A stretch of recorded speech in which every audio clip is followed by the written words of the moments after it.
Hey guys, welcome back to our channel CSC concepts with Parinda. Guys, आज हम देखने वाले हैं एक्टिविटी सिलेक्शन प्रॉब्लम।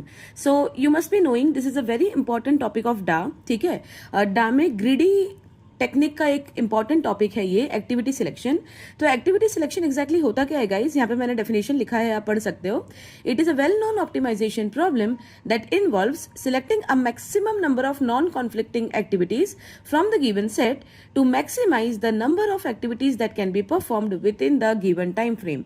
तो सबसे इंपॉर्टेंट क्या है यहाँ पे? कीवर्ड्स आपको याद रखना होगा कि एक गिवन टाइम फ्रेम के अंदर, लिमिटेड टाइम के अंदर कितने ज्यादा एक्टिविटीज हम लोग कर पाए। ठीक है, तो इसमें क्वेश्चंस कैसे पूछ सकते हैं? तो कि जैसे यहाँ पर आपको दिख रहा है ना, फॉर एग्जांपल 10 एक्टिविटीज आपको दिया है और ये 10 एक्टिविटीज के ना आपको एसआई और FI, SI stands for starting time and FI stands for finishing time, आपको हर एक एक्टिविटी का स्टार्टिंग टाइम, फिनिशिंग टाइम सब कुछ दिया हुआ है और आपको इन एक्टिविटीज को इस तरीके से शेड्यूल करना है कि गिवन टाइम फ्रेम के अंदर अगर आप 10 के 10 एक्टिविटीज ना भी कर पाओ तो भी मैक्सिमम कितने एक्टिविटीज कर पाओगे वो आपको फाइंड आउट करना है। इसको आप इस तरीके से जनरली समझ सकते हो। क्लास में I do make the students understand it like कि लेट्स से लेक्चर्स चल रहा है। ठीक है, अब कोई भी कॉलेज की अगर हम बात करें, नंबर ऑफ क्लासेस लिमिटेड होते हैं। ठीक है, तो अगर एक क्लास में मुझे एक साथ 3-4 डिविजन को पढ़ाना है तो जब हम लोग टाइम टेबल सेट करते हैं तो हमको टाइम टेबल ऐसे सेट करना है कि हर एक क्लास का ऑप्टिमाइजेशन बिल्कुल प्रॉपर हो। राइट, तो वो आपको कैसे शेड्यूल करना पड़ेगा कि लेट्स से जैसे ही फर्स्ट लेक्चर खत्म होता है तुरंत सेकंड लेक्चर स्टार्ट हो जाना चाहिए, सेकंड लेक्चर खत्म होते ही तुरंत थर्ड लेक्चर स्टार्ट हो जाना चाहिए। राइट, तो आपको वो क्लास का यूटिलाइजेशन ना बहुत प्रॉपरली करना पड़ेगा ताकि गिवन टाइम फ्रेम के अंदर एक दिन का कॉलेज का जो भी टाइम होता है, स्टार्टिंग टाइम और एंडिंग टाइम, उसके अंदर इफेक्टिवली जितने लेक्चर्स एक क्लास में हो सकते हैं अच्छे से उतने सारे लेक्चर्स लिए जाए। राइट, सिमिलरली आपको यहाँ पे क्वेश्चन कैसे पूछा जाएगा कि आपको यहाँ पे n नंबर ऑफ एक्टिविटीज दिया है, हमारे केस में हमको यहाँ पे 10 एक्टिविटीज दिए हैं। राइट, ये 10 एक्टिविटीज को आपको ऐसे शेड्यूल करना है कि गिवन टाइम फ्रेम के अंदर जितने हो सके उतने ज्यादा एक्टिविटी प्रॉपरली कंप्लीट होने चाहिए। तो क्वेश्चन में ऐसा होगा कि आप आंसर में ये कैलकुलेट करके बताओ कितने एक्टिविटीज आप इसमें सिलेक्ट कर पाओगे और कौन कौन से एक्टिविटीज सिलेक्ट होंगे। ठीक है, okay, so this will be the kind of question given, activities with their starting time and ending time. तो अब सबसे पहले यहाँ पे आपको क्या करना है? स्टेप नंबर 1, काफी स्टूडेंट्स ये भूल जाते हैं, आपको नहीं भूलना है। अगर आप डायरेक्टली ये क्वेश्चन से कैलकुलेशन करोगे ना गाइस तो आपका गलत आएगा। तो पहला स्टेप आपको याद रखना है, क्या करना है? पहला step, sort the given activities in the ascending order of their FI. तो स्टार्टिंग टाइम और फिनिश टाइम, दो टाइम आपको दिया है, फिनिश टाइम के हिसाब से आपको सॉर्ट करना है। स्टार्टिंग टाइम, फिनिश टाइम का मतलब क्या है? फॉर एग्जांपल ये A1 जो एक्टिविटी है वो 1 नंबर पे स्टार्ट हो रहा है, 3 नंबर पे खत्म हो रहा है। इसको आप यूनिट कुछ भी समझ सकते हो, सेकेंड, आवर, मिनट। ठीक है, A2 वाला 2 पे स्टार्ट होगा, 5 मिनट पे खत्म हो जाएगा। A3 वाला 3rd मिनट पे स्टार्ट होगा, 4th मिनट पे खत्म हो जाएगा। राइट, तो इस तरीके से आप यूनिट को भी कंसीडर कर सकते हो। तो स्टेप नंबर 1 में आपको क्या करना है? जितने भी एक्टिविटीज आपको दिए हैं वो अपने फिनिशिंग टाइम के हिसाब से सॉर्ट कर देना है, बड़े से छोटा।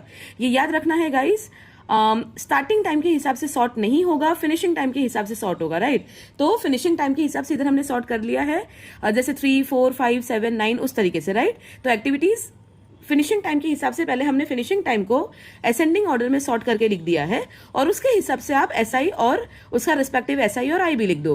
तो सबसे पहले हमारा एक्टिविटी आ गया A1, फिर A3, फिर A2, फिर A4 एंड सो ऑन। ठीक है, अब ये बहुत सिंपल है। अब आपको नेक्स्ट क्या करना है? कौन सी एक्टिविटीज सीक्वेंस में पॉसिबल है? देखो, सीक्वेंस में अगर करना हो ना तो आप स्टार्टिंग टाइम से सॉर्ट नहीं कर सकते गाइज, बिकॉज अगेन लेक्चर वाला एग्जाम्पल ले तो एक लेक्चर खत्म हो तभी तो आप दूसरा लेक्चर स्टार्ट कर सकते हो। राइट, दूसरा लेक्चर खत्म हो तभी थर्ड लेक्चर स्टार्ट हो सकता है। इसीलिए आपको फिनिशिंग टाइम देखना पड़ेगा, बिकॉज एक चीज अगर फिनिश हो रही है तभी दूसरी चीज या दूसरी एक्टिविटी स्टार्ट हो सकती है। राइट, इसलिए हमने यहाँ पे फिनिशिंग टाइम के हिसाब से सॉर्ट किया है। गाइज, अगर आप कोई भी चीज को ऐसे लॉजिकली समझोगे ना तो आपको रटने की जरूरत नहीं पड़ेगी, you will remember it for life. Clear? Okay, तो हम लोगों ने ये फिनिशिंग टाइम से सॉर्ट कर लिया और उसके रिस्पेक्टिव स्टार्टिंग टाइम और आई मैंने लिख लिया। तो ये है मेरा ऑर्डर। अब बहुत सिंपल है, लाइन बाय लाइन क्या चेक करते रहो। सबसे पहले A1, जो एक्टिविटी पहले है वो हम पहले ही खत्म करने का ट्राई करेंगे। तो सबसे पहले हमारे पास यहाँ पे है A1। अब A1 चल रहा है SI से FI, तो 1, 2, 3, तो ए आई आप यहाँ पे A1 बना लो। कहाँ से चल रहा है 1 2 3। अब ये तो सबसे पहला एक्टिविटी है, तो पहला एक्टिविटी में तो कुछ बीच में नहीं आ रहा, राइट। तो 1 2 3 वो चलेगा, कोई दिक्कत नहीं है, तो हम A1 को असाइन कर देंगे। A1 एक्टिविटी को मैंने सिलेक्ट कर लिया। Second is A3। A3 कहाँ से चलेगा, 3 पे स्टार्ट होगा, 4 पे खत्म होगा। तो अब हमको चेक करना है क्या इसके पहले वाली एक्टिविटी 3 पे खत्म हो रहा है, यस, और 3 पे ये स्टार्ट हो रहा है, तो कोई दिक्कत नहीं है, ये जैसे ही खत्म होगा तुरंत वो स्टार्ट हो जाएगा। तो A3 नेक्स्ट एक्टिविटी A3 को भी मैं सिलेक्ट कर देती हूँ और वो 3 से 4 तक चलेगा। समझ में आ रहा है? आपको बस लॉजिकली ऐसे देखते रहना है। अब अगर मैं बात करूं A2 की, तो A2 2 पे स्टार्ट हो गया, 5 पे खत्म होगा। बट क्या A2 को आप 2 पे स्टार्ट कर सकते हो? क्या उस क्लास को 2 पे आप इसको दे सकते हो? नहीं, बिकॉज A3 जो आपने एक्टिविटी ऑलरेडी सिलेक्ट कर ली है वो 4 तक चलेगा, राइट। तो ये खत्म होने के बाद ही आप उसको दे सकते हो। तो 2 पे उसको स्टार्ट करना है तो वो तो पॉसिबल ही नहीं है, तो ये नहीं आएगा। क्लियर? ओके। देन A4 4 पे स्टार्ट होगा, तो वो क्या हम वो कर सकते हैं? यस, वो कर सकते हैं। 4 पे A3 खत्म हो गया, अब यहाँ पे तुरंत आप A4 को दे सकते हो। Yes, so A4 again will be selected 4 to 7। Clear? समझ में आ रहा है गाइस? बहुत सिंपल है। Next is A6 8 to 9 select कर सकते हैं, यस, बिकॉज ये 7 पे खत्म हो गया, तो 8 पे स्टार्ट कर सकते हैं। बट 7 to 8 ना खाली रहेगा ये, जैसे फॉर एग्जांपल क्लास है तो वो क्लास थोड़ी देर के लिए खाली रहेगी, तो आपको ये A6 जो है ना वो थोड़ा सा दूर बनाना होगा। तो यहाँ पे मैंने बना दिया A6 जो है 8 to 9। ओके, अब नेक्स्ट आया A5 7 to 10। अब ये 9 पे खत्म हो रहा है, तो 7 तो उससे छोटा है, तो 7 पे स्टार्ट हो सकता है? ये नहीं हो सकता, तो A5 सिलेक्ट नहीं होगा। क्या A7 सिलेक्ट हो सकता है? 9 to 11, यस, ये 9 पे खत्म हो गया, तो उसके बाद A7 9 to 11 हो सकता है। देन A9 11 to 12 हो सकता है, A9 11 to 12। देन है A8 9 to 13, इसको 9 पे स्टार्ट होना है, तो क्या ये पॉसिबल है? नहीं, बिकॉज A9 अभी हमारा जो लास्ट है वो 12 पे खत्म हो रहा है, तो 9 पे तो इसको स्टार्ट कर ही नहीं सकते, तो अगेन A8 को सिलेक्ट नहीं करेंगे। ठीक है, नेक्स्ट है हमारा A10 चलेगा 12 to 14, तो ये 12 पे खत्म हो रहा है, तो उसको शेड्यूल कर सकते हैं, यस, तो A10 को 12 to 14 में शेड्यूल कर सकते हैं। सिंपल।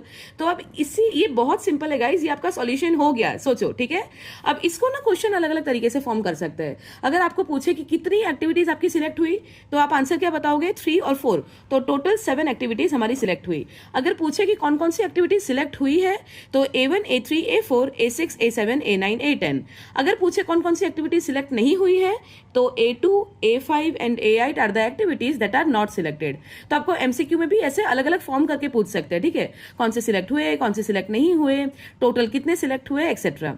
क्लियर? और इसका एक फॉर्मूला है जो हमने लॉजिकली देखा है, अभी एग्जांपल सॉल्व करके मैंने आपको दिखाया, ये बेस्ट पॉसिबल वे है, सिंपलेस्ट वे है। बट एक फॉर्मूला अगर आपको देखना है ना, तो एक फॉर्मूला लिख के रख दो, SI इज ग्रेटर देन और इक्वल टू FK। जब भी आप नेक्स्ट एक्टिविटी सिलेक्ट करोगे, तो जो हम लोग देख रहे थे ना कि ये सिलेक्ट हो सकता है या नहीं, नेक्स्ट एक्टिविटी सिलेक्ट हो सकता है या नहीं, वो आइडियली अल्गोरिदम के हिसाब से इस फॉर्मूले से सिलेक्ट हो रहा है, जहां पे S is the starting time, F is the finishing time, I क्या होगा? I is the current activity. ठीक है, तो ये याद रखना है, SI is the starting time of the current activity and FK is the finishing time of the previous activity. तो जो हमने यहाँ पे एग्जाम्पल देखा, वो आप इसके साथ भी हर एक एक्टिविटी के लिए कंपेयर करके देख सकते हो।